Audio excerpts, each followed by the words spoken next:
Hello children, back to the session 2. Now let us firstly recapitulate what we have learned. Recapitulate what we have learned in the chapter 1, environment. We have learned the definition of environment, that is our immediate surrounding, and the environment consists of two components, that is biotic, abiotic, and then after we came to know environment consists of two major things, that is natural environment and human made environment.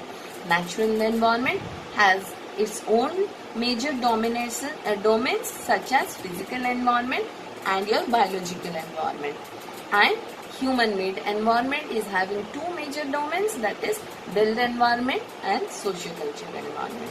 Children, as I have promised you that we will further detailedly go in the second session with more in details. So let us begin. Now, once again with physical environment. Now, physical environment, as I have told, it has been derived from the Greek word lithosphere. Is been derived from a Greek word which means lithos and the sphere of rocks. Now sphere of rocks, or we say it is totally above the surface of earth. Now atmosphere, when we talk about atmosphere, it has been derived from the word atmos, and which is the sphere of your vapor, and hydrosphere, which is derived from the Greek word hydro, which means water. Now after this recapitulation, let us go in detail. Now, as I have told you, in geography we will deal how humans are using this lithosphere, atmosphere and lithosphere, atmosphere and your hydrosphere for self-fulfilling or for their own basic needs, so that we will understand in a different dimension. Now, what is the real definition of a physical environment? I have told you physical environment includes land, air, water, plants and animals, building and other infrastructures, and all the natural resources that provide our basic needs and opportunity for social economic development. That means it has given as a source, like water is a source, from that source we utilize for many things. We know what are the utility of water for humans. It is our daily need. We cannot do any work, starting from bathroom to cleaning utensils or generating electricity. That has become a basic requirement. So it is a source which is created by nature, and when we make it in a use, that is called as resource. So it becomes a meaningful resource for us. So physical environment is a meaningful source which is being used by human. It becomes a resource for human. Now let us coming to the first domain, that is lithosphere. Lithosphere is the solid outer part of the earth. The lithosphere includes the brittle upper portion of the mantle and the crust and the outer layer of the earth structure. Now children, you have seen cake, fine, it has some layers. Our earth has prepared by many layers, and there are three major layers. The first layer, on what you are standing, that is called as crust. So under the crust we will find mantle, and the core, that means the inner earth, is known as the core of your earth. Fine. So we have three layers: crust, mantle and core. So the uppermost layer of the earth is called as crust, where you find your rocks are present or our lithosphere is present. Now coming to the needs of humans for lithosphere. What are their needs? How do we fulfill our demands by this lithosphere? Now let us see. It provides living organism a base to live on. Yes, it provides. It holds water in the place and provide a suitable environment to live for organism, because we know hydrosphere is above your lithosphere. It enables to create different habitats for organism to survival. It may be terrestrial or aquatic. It provides a base even for us also, because we have prepared our own settlements on this lithosphere only. Now, it is also fulfilling requirements of humans like preparing settlements. Soil for agriculture, then industry get raw materials like minerals, coal, copper, iron, your diamonds, all we extract. From where we extract? From lithosphere only. So, see children, how meaningful is lithosphere for us. That means how nature has built a support for humans to survive on this earth. Children, further we will go to the second domain, that is atmosphere. Atmosphere from ancient Greek word atmos, which meaning vapor, and sphera meaning ball or a sphere. A layer of set of gases surrounding the planets or the material bodies that is held in place by gravity of the body.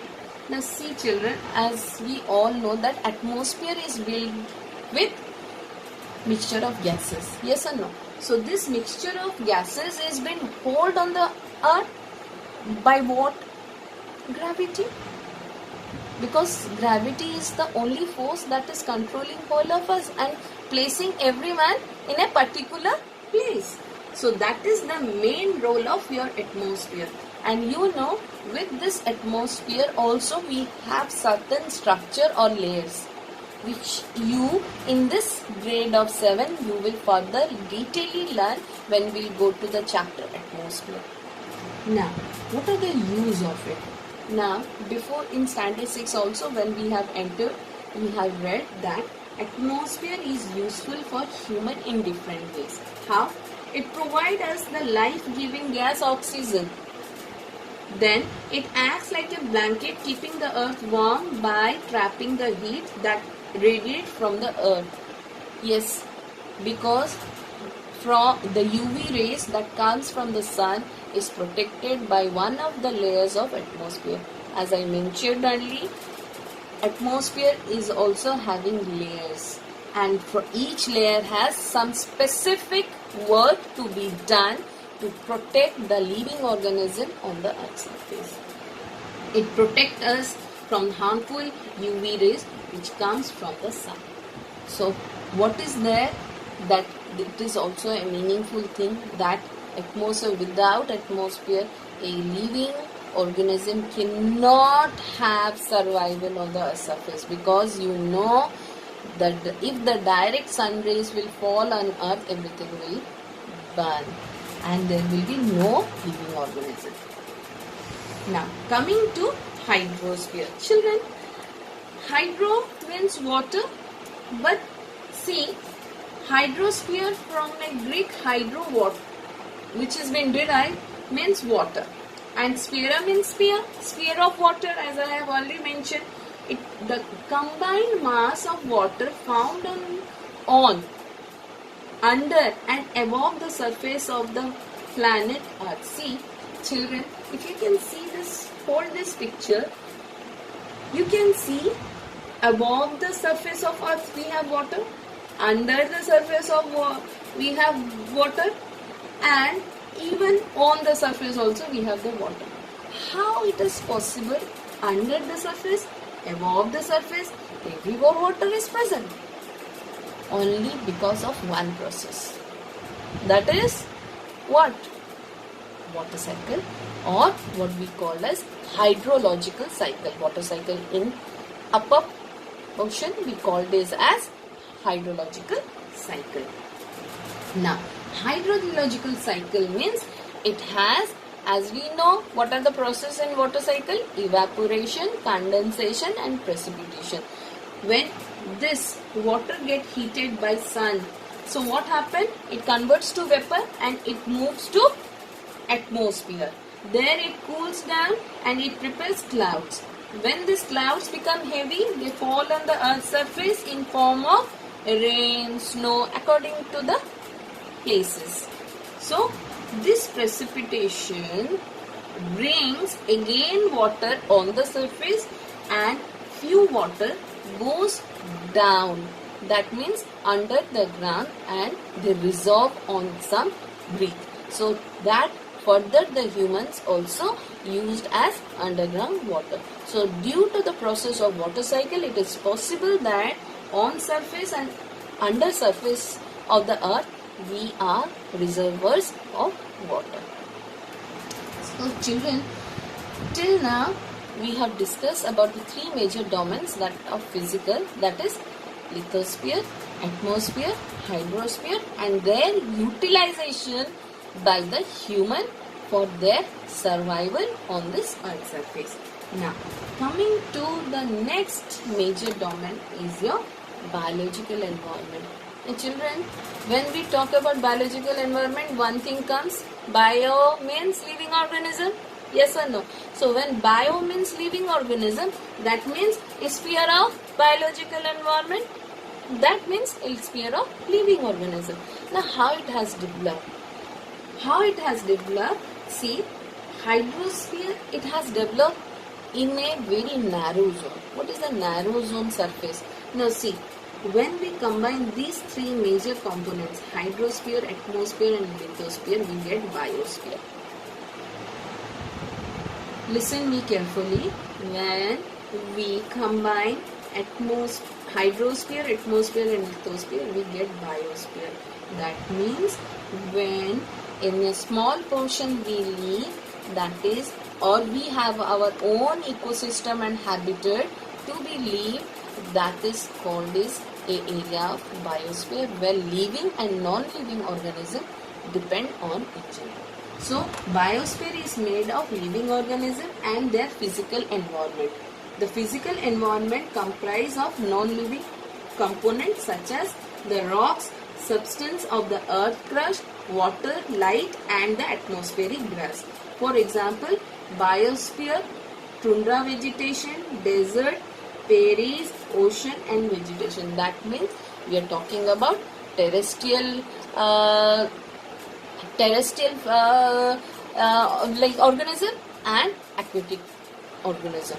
That means all people have their own biosphere or biological environment where they only goes with their physical environment and they survive. Now children, what is the thing that makes it different? As I always mentioned, they both depend on each other. How? Everything in biosphere is interconnected and interdependent. How? Forests provide us products like timber, fruits, nuts, etc. They also provide us natural habitat for various plants and animals. Now, forests help us to moderate the atmosphere temperature by absorbing CO2 and adding more moisture to the air. Many animals depend on forest and grass for their food.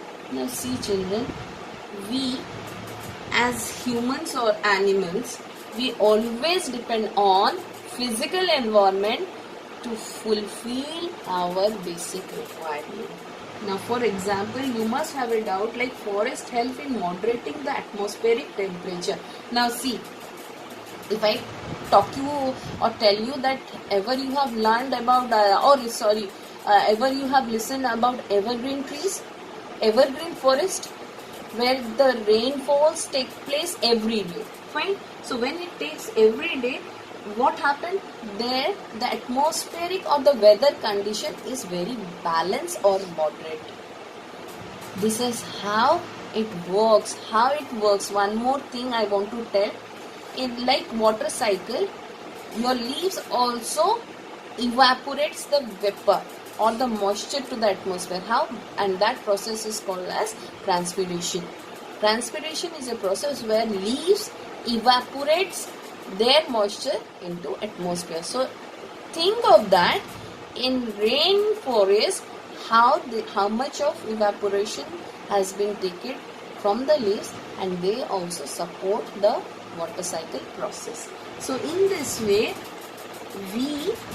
biological factors or biosphere is always interconnected to your home, non-living organism or physical environment.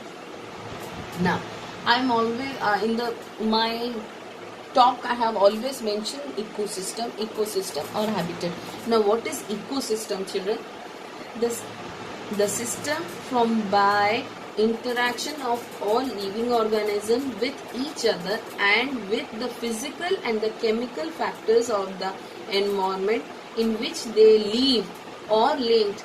The transfer of energy and material is called an ecosystem. Now ecosystem is something, children, where both living organism and non-living organism interact, and for example the aquatic animals, they have their own ecosystem. You have seen your like I say, you must have seen your aquarium. That is an artificial ecosystem. Why? You know, that is been built by human so that it can satisfy its only what is that need that we satisfy, we get the pleasure. Yes or no? So that is one sort of ecosystem that has been built inside the house. Am I clear? So the system formed by the interaction of all living organisms with each other and with the physical and the chemical factors. What is chemical factors here, children? When we talk about chemical factors, we have some reactions also, like harmful gases which been injected in your atmosphere by the industries. That also creates some destruction in our atmosphere. We know due to that global warming is nowadays is a major crisis. So still we take physical and chemical factors for the environment which the living organisms are linked, and they transfer the energy of matter in each. That is called as an ecosystem. So children, by this we come to the end of our physical environment and its domains. What we have learned in physical environment about lithosphere and its use, hydrosphere and its use, atmosphere and its use, and biological environment, and about ecosystem.